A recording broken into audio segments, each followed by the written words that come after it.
অনেক মানুষ আমাকে জিজ্ঞাসা করে যে how to raise their standard. আসলে স্ট্যান্ডার্ড রেইজ কিভাবে করবেন এটার উপরে আমার একটা কোর্সই আছে, আসলে আমার ট্রেনিং প্রোগ্রামসই আছে যে আপনি কোন স্টেপস গুলো ফলো করলে, ওইখানে আমি 7টা স্টেপস এর কথা বলি।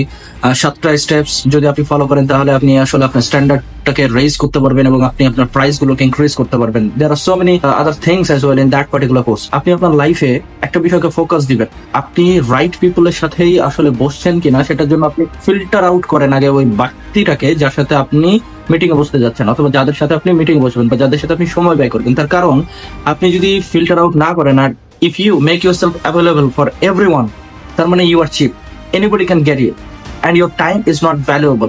সো লাইফে একটা জিনিস মনে রাখবেন যে আপনি একটু নিশ্চিত হওয়ার চেষ্টা করবেন 90%, 95%।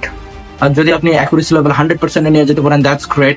যে আপনি আসলে যে জায়গাটাতে বসছেন, যার সাথে বসছেন, যাদের সাথে বসতে চাচ্ছেন, আসলে তারাই সে পারসন কিনা, অথবা সেখানে আপনার পটেনশিয়াল কোনো গ্রোথ অথবা ইমপ্রুভমেন্ট হওয়ার পসিবিলিটি আছে কিনা। যদি আপনি এই জিনিসটাকে, এই কয়েকটা পয়েন্টকে মাথায় রেখে আপনি কাজ করেন আর নিজেকে খুব বেশি অ্যাভেলেবল না করেন এবং রাইট পিপলের কাছে অ্যাভেলেবল করেন, তাহলে আপনি দেখবেন যে আপনার স্ট্যান্ডার্ড রেজ হয়ে গেছে, and at the same time অন্য মানুষরাও আপনাকে পাত্তা দেওয়া স্টার্ট করবে।